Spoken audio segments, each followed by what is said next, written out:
الرجيم بسم الله الرحمن الرحيم الحمد لله رب العالمين الصلاة والسلام على أشرف الأنبياء والمرسلين خاتم النبيين أبي القاسم محمد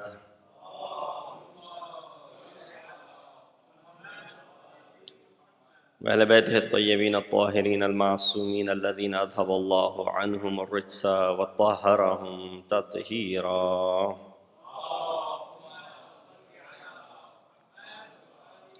أما بعد فقد قال الله تبارك وتعالى وقوله الحق وهو أصدق القائلين بسم الله الرحمن الرحيم ولو بسط الله الرزق لعباده لبغوا في الأرض ولكن ينزل بقدر ما يشاء إنه بعباده خبير بصير. صلى الله عليه محمد وآل محمد.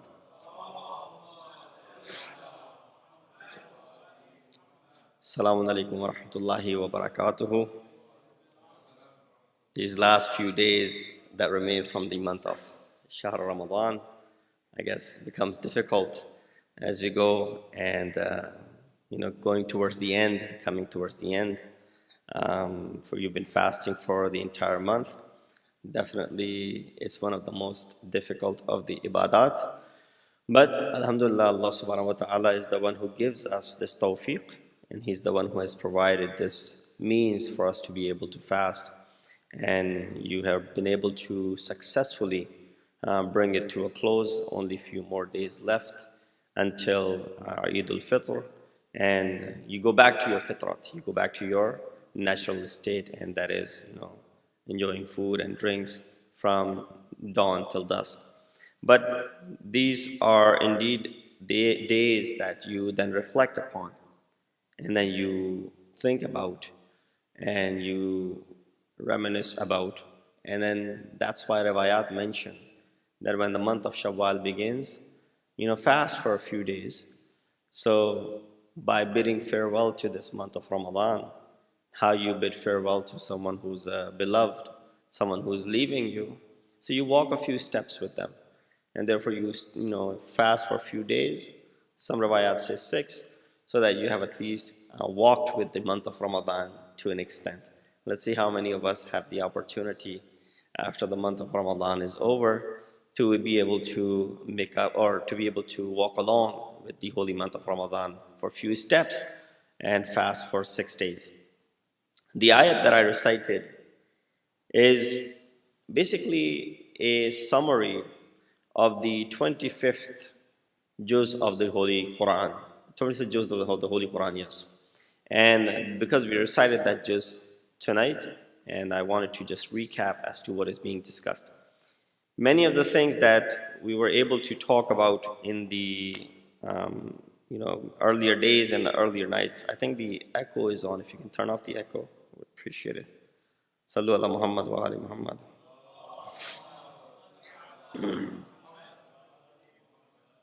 That this 25th juz of the Holy Quran, it talks about or has 5 main taqsimat or divisions. The first is the remaining part of Surah Sajda, Hamim Sajda. Then Surah Shura, which we recited in its entirety. Then Surah Zukhruf, which we also recited in its entirety. Then Surah Dukhan, and as well as Surah Jathiyah. So I think we finished all of these 4 surahs because we had extended time to recite these surahs. There are many discussions that are throughout the surah, but majority of the discussions are in Surah Shura and Surah Zukhruf. These 2 surahs, majority probably, when they hear the name, they say, oh, there's a surah by that name in Quran. Because you hear about Yasin and Rahman, and you hear about Baqarah and Nisa and Ali Imran, you hear about the smaller surahs, Shams and Surah Al-Layl and Surah Naba and Surah Nas and all those. But in between, there are certain surahs that we probably are not even familiar with their names. Amongst them is Surah Shura, which means the council from Mashwarat. And then there's Surah Shu'ara, which is the plural for sha'ir, poet or poets. And so Allah subhanahu wa ta'ala, in this middle part of the Quran, there's some important discussions that are taking place. Especially, for example, this ayat that I recited from Surah Shura, verse number 42, it says, were Allah to expand the provision for all His servants, they would surely create havoc on the earth, but He sends down in a precise measure whatever He wishes. Indeed, He is all aware, all seeing about His servants. This ayat solves many of the social issues that we see. The inequality that you sometimes see amongst the people. At one point, we blame one another for the inequality that exists in the community, in the society. We blame the economy of the country, for example, for the inequality that exists amongst the richest of all, and then those who are medium, and then those who are this lower class. That we see how the amount or the wealth that belongs to the top 1%, which are the richest, is equal to, for example, the remaining. So the inequality that exists from that aspect. So we see how it is not done properly. Or when we see, for example, in an Islamic society where the dues are not paid, for example, the zakat is not collected or khums is not paid, whereby which people who are in need are not taken care of. So therefore we see that inequality. But that's something which is caused by you and I. But then this, where Allah subhanahu wa ta'ala is saying and referring toward sort of an inequality that He sees, and He says, were Allah to expand His provision to all His servants. What does that tell you? That means He doesn't expand His provision to all His servants in equal manner. He expands it to whomever He wishes, and He keeps it back from whomever He wishes. And then He says He sends down in a precise measure. He's given to a person in a precise measure, which you seem like, well, it's given too much to that person. Whereas to another individual, it's just nominal. To another individual, it is basically nothing. So here we see where this inequality is taken. The word qadr gives us the meaning of quantity and size of everything. So we are familiar with the word qadr because Laylatul Qadr just passed. Laylatul Qadr talked about the precise manner. No, it talked about the greatness of that night. Qadr over there was talking about the reverence of that night, that azim night. But here the word qadr gives you the meaning of quantity and size of everything. وَلَكِنْ يُنَزِّلُ بِقَدَرٍ مَا يَشَاءُ. That He sends it down in an amount which He wills. Whatever is His personal will is. Allah is suggesting by this verse, as Mufassirin mentioned, so this is not Tafsir bil-Rai that I'm doing. This is what Mufassirin mentioned. I just put it together and brought it in front of you. And they give explanation about it. That Allah is suggesting by this verse that if He expands the provision for all His servants equally, and they're all filled, that will surely start doing injustice in this land. So if everybody was given the same amount, everyone had equal amount that is bestowed by Allah subhanahu wa ta'ala, then they will start causing injustice in the land. You say, how is that possible? If everyone is not given enough or the same amount, then you understand injustice. But what is the wisdom behind not giving everyone equal amount? And then if He was to give them all the same, it would cause injustice. It's the nature of wealth, is that it brings rebellion and arrogance. The moment someone becomes rich, the moment someone is given, if it happens gradually, you won't find that. But overnight, someone becomes and assumes wealth and riches, you will see change in character. You will see rebellion and you will see arrogance creep into that person. You start driving a better car, you start feeling arrogant. You buy a bigger house, you start feeling arrogant. Some sort of promotion comes about your way, you start feeling, that arrogance creeps in. So wealth, in nature of the wealth, is that it brings rebellion and arrogance. So what's the proof of that? Quran talks about it. Surah Alaq, where there's a wajib sajda, it says, I won't recite that ayat, but it says in ayat number 6 and 7, إِنَّ الْإِنسَانَ لَيَطْغَى أَرَّآهُ اسْتَغْنَى. That indeed man becomes rebellious when he considers himself to be without need. So when everybody is given, nobody will be in need, nobody will be asking for it and nobody will be providing for. And therefore, when they see themselves to be not in need, right away they'll be rebellious and there will be corruption. This is precisely the reason why Allah subhanahu wa ta'ala has bestowed sustenance and wealth in a measured quantity for everyone, which means more for some and less for some. Since He knows His servants better, He knows amongst His servants who deserves what and what amount of sufficiency and poverty is going to be appropriate for them. So here we understand this is how Allah subhanahu wa ta'ala has made this. So that you then play a role, because He wants human beings to be involved. Same formula cannot be applied by a government saying, oh, we're not going to give everybody the equal. Why? Because you'll cause injustice to one another. That is different when it comes to a government or an institution treating everyone equally, as opposed to even in a company, in an institution, there are different levels of people. There are different roles of people. Yeah, when they start exceeding and start exaggerating in that, then that's another story. For nepotism, for favoritism, that's something else. But even in a company, you find different levels of workers and different incomes and different work that they are expected to do. So, the same amount which is being earned by an engineer or someone who's the manager, for example, will not be, for example, someone who's a janitor, for example, whose job is to clean, for example, whose job is to, for example, open the door, whose job is to, for example, collect something. Because their skill levels are different. So we decide their compensation based on their skill levels. Allah subhanahu wa ta'ala is sort of, is hinting towards the same thing. That when He gives, so one important question that arises, why does Allah give more and more to those when He knows that it will only increase their sins and injustice? So we've seen in the history and even today, those who only use it for injustice, oppression, and corruption, why are they being constantly bestowed by Allah subhanahu wa ta'ala? Allah ta'ala says in this regard, this has to do with two sets of rules. One is the law of trial and tribulation, which is ibtila wa imtihan, the word of these two terminologies.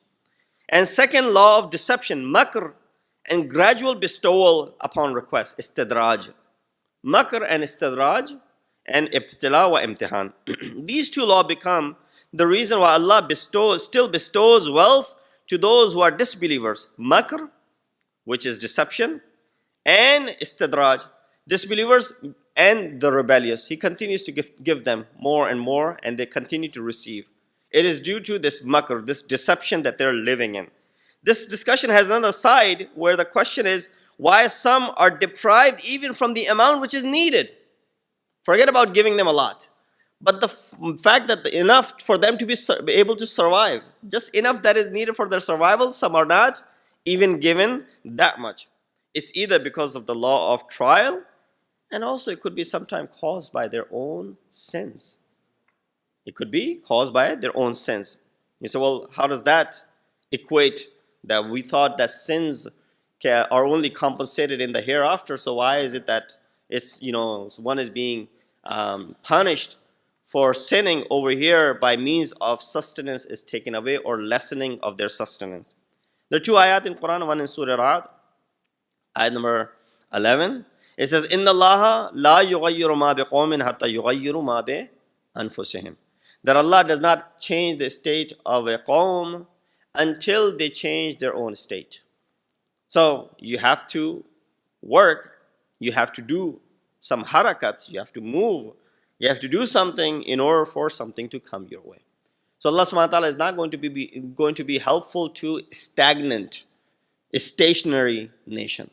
Those who don't have any movement, those who do not strive to move forward, just idle in one place. One of the riwayat mentions that when you lose something, recite what? For example, you lost your keys, you lost your wallet, you lost something small, you lost your rings. This is probably something common. You lost your ring. Now you're looking for it. Read what? Inna lillahi wa inna ilayhi raji'un. But just merely reciting Inna lillahi wa inna ilayhi raji'un is not going to bring that thing right in front of you.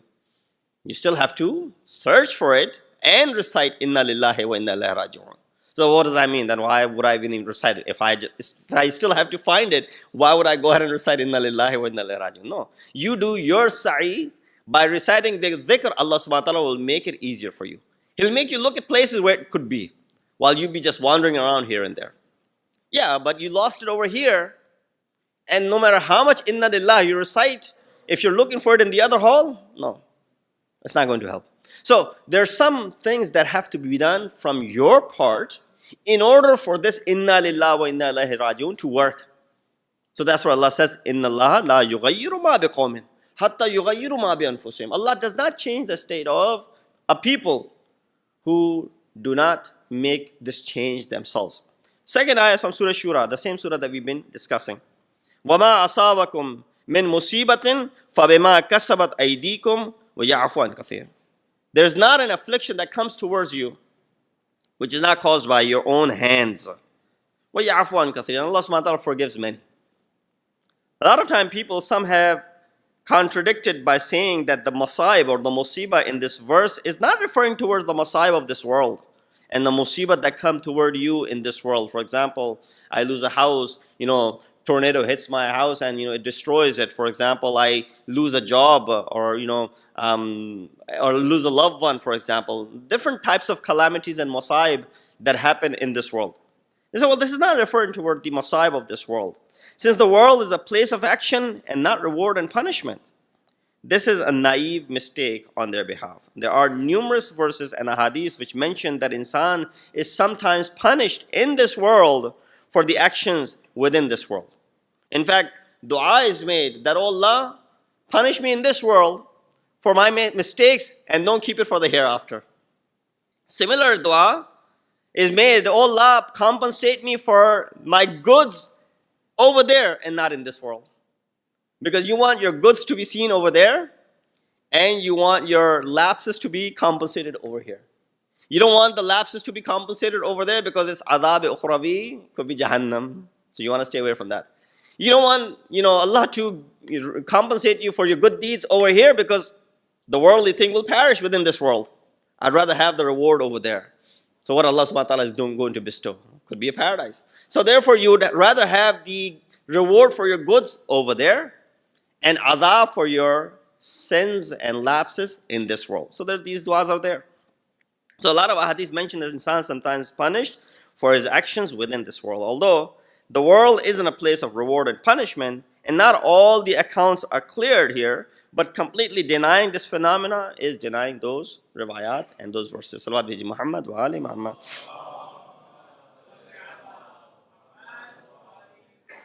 Now one of the blessings of Allah subhanahu wa ta'ala is awlad. Children that Allah subhanahu wa ta'ala bestows. We make dua. Even Ibadur Rahman in Surah Al-Furqan towards the end are making this dua. Oh Allah, bestow upon us, awlad, which is salih, which is qurratu ayn, which is, cool of our eyes, delight of our eyes. And even they're making this dua. So there's numerous du'as in Quran, in the Quranic manner, that reflect toward, asking for awlad. Allah subhanahu wa ta'ala, when He gives, He takes authority over that as well. For example, He says here, لِلَّهِ مُلْكُ السَّمَاوَاتِ وَالْأَرْضِ يَخْلُقُ مَا يَشَاءُ يَهَبُ مَا لِمَنْ يَشَاءُ إِنَاثًا وَيَهَبُ لِمَنْ يَشَاءُ الذَّكُورَ أَوْ يُزَوِّجُهُمْ ذُكْرَانًا وَإِنَاثًا وَيَجْعَلُ مَنْ يَشَاءُ أَقِيمًا إِنَّهُ عَلِيمٌ قَدِيرٌ. All are included in it. He said, to Allah belongs the kingdom of the heavens and the earth. He creates whatever He wishes. He gives females to whomever He wants, and He gives male children to whomever He wishes. Or He combines them, male and female, some are bestowed both, and makes barren, aqim, whomever He wishes. Indeed, He is all-knowing and all-powerful. So in this ayah, Allah subhanahu wa ta'ala is taking complete authority over what He gives to you. So if He has decided to give girls, that's how it's going to be. If He's decided to give boys, that's how it's going to be. If He's given you both, that's how it's going to be. Or if there aren't any children, that's how it's going to be. So sometimes He tests you by not giving you awlad. Sometimes He tests you by giving you awlad. Sometimes He tests you by giving you only boys. Sometimes He tests you by giving you only girls. Sometimes He tests you by giving you one awlad. Sometimes He tests you by giving you multiple awlad. Now, all of those have their specific, means of trial hidden behind it. So, therefore, we see that someone would say, well, there are only two things that make sense. One is that if He hasn't bestowed you any awlad, how is that a test? Or that is understood to be a test. But when He has bestowed you any type of children, whether girls or boys or all of them, how could that be a test? No. Go ahead and ask those who have children that it is indeed a test. Raising a child, just giving birth and bringing this child to this world is not the difficult part. Rather, the difficult part is raising this child. So your energies and your resources are utilized in taking care of this child, making this child to be solid. So that's a test in itself that you have to look out for it, because this is your responsibility. And therefore, not having, yes, that is also a challenge, because you look for some sort of support towards the end of your life. And that if that is missing, then it's a big part in your life which is missing. So this verse of Quran shows reality that every good blessing is from Allah and there's nothing from us. This is why even the smallest of the creatures are provided by Allah subhanahu wa ta'ala and are in need of His grace and mercy. Therefore, false pride when you receive a blessing and despair when you face a calamity is meaningless. So when a calamity comes towards you and you become saddened by it, or when Allah bestows something good upon you, you become, for example, excited over it. So no, that's meaningless. That really doesn't have any value. You shouldn't feel that way. And he explains that in an ayat of Quran. He says, "Likaila," Surah Hadid, "Likaila ta'asaw ala ma fatakum wa la tafrahu bima atakum wallahu la yuhibbu kull mukhtalin fakhur." So that you may not grieve for what escapes you, nor boast for what comes your way. So you may not grieve what escapes you, what is taken away from you, and you may not boast and brag what is given to you. These two, why? Because it's something which is already in the knowledge of Allah subhanahu wa ta'ala. If something is given and something is taken away. Let's open this concept up and understand this. He says, mukhtal over here is meaning of arrogance and imagining oneself to be bigger than others. This verse is explaining the reason behind, previous ayat which are talking about that everything is in the knowledge of Allah subhanahu wa ta'ala. So that don't feel sad over losing a favor or blessing, nor become excited over gaining one. Let it be known that all the favors and blessings are trust lent to you for time being. You should use them to their fullest, but know that they will be taken away from Allah subhanahu wa ta'ala. Therefore, don't make them to be your aim and objective. They're only what? Means. As long as you consider something to be only a means and not objective, then you'll be able to properly utilize it. I'll give you an example. That how over the years, something which was our means has become objective. And I'll do justice to it so that I can explain in its entirety. Azadari, for example. Azadari, over the years, have become objective. It's become an aim. While it should have only been means for higher grounds. Right? Azadari, maqsad or hadaf? Is it our objective? Is it our aim? Or is it means to a bigger aim or objective? So a lot of energies are spent toward making it to be our aim. That's the only aim that we have in our life. That's the only hadaf. That's the only objective. No, that is the only means of our survival, no doubt about that, by which we are surviving. Without it, we wouldn't have survived.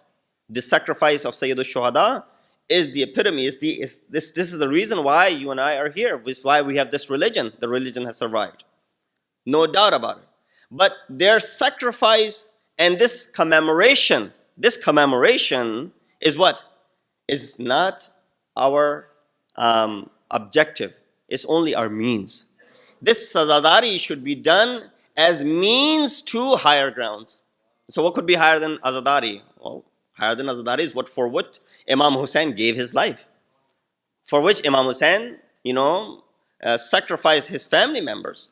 So when you make that incident to be your objective and your aim, then you've lost a bigger picture. That all hammugam is over this.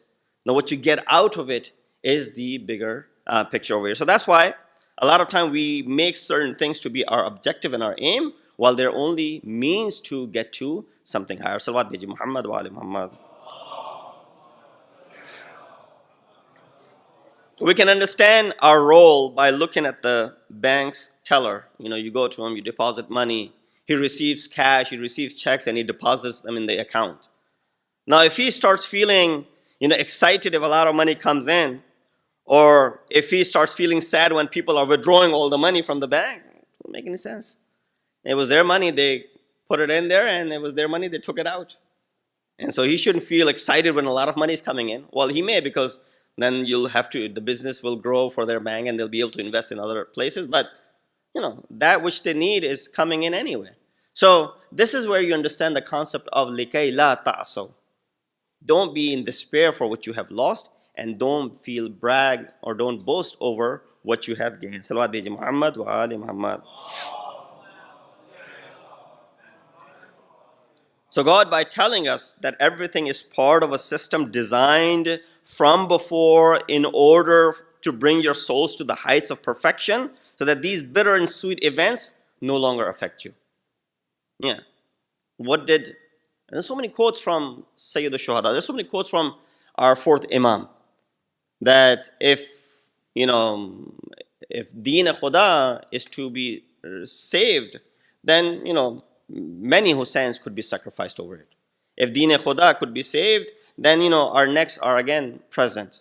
Yet those who are with Imam Hussein, when he said to them, leave, they said, oh Imam, so Zuhair ibn Qayn, that, oh Imam, if we were to die and brought back to life 1,000 times, we will not leave you. Because at that moment, staying with you is the objective, right? Because staying with you is the objective. So that we stay with you to achieve that higher ground. But after that, this is where we see the kalam of Ma'sumin. Janab Zainab salamullah alaiha, when she's standing in the court of Yazid, what did she say? Ma ra'aytu illa jamila. What happened to you, that affliction, that musibah that was brought, you were humiliated, all these words are being uttered. She said, Ma ra'aytu illa jamila. I see nothing except beauty in it. And then when she gives qurbani of Sayyid al-Shuhada, of her children, what does she say? She says, Allahumma taqabbal minna hadha al-qurban. Or Allahumma taqabbal minna hadha al-qaleel. Right? Using the word qaleel. That Allah accept this little sacrifice from us. What little sacrifice? All the family members got killed? You're calling that to be little? Yes. In front of what is the objective? In front of what is the aim?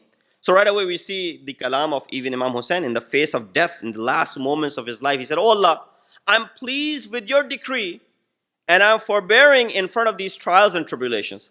Ridam biqada'iq, sabran ala bala'ik. Right? Ridan biqada'iq. I'm razi with the qada that you have written. And I am showing sabr in front of the calamities. Amirul Mu'mineen compares his passion and intimacy towards shahadat with love of a child toward his mother. He said, Wallahi li ibn Abi Talib anisun bil mawti min at-tifl bi-thadi ummih. That Abi Talib is more fond to death than a child is to, an infant is to his mother. I am more fond of it. So this is where we see the importance of these individuals. Sallu ala Muhammad wa ali Muhammad. I think I'm out of my time. Last few things, and inshallah I'll conclude. If you considered all these events of this world based on the knowledge and the wisdom of Allah subhanahu wa ta'ala, and not coincidental, not ittifaqat that just happen randomly without a reason, we won't get jealous, we won't get greedy, we won't get mad, we won't feel enmity, since we know that it was designed by Allah subhanahu wa ta'ala for it to be in this way. And if we know that receiving a favor or blessing entails responsibility, we won't feel excited, rather we'd be like, keep that blessing away, because if it comes toward me, then I'll have to show responsibility toward it. وآخر دعوانا أن الحمد لله رب العالمين. اللهم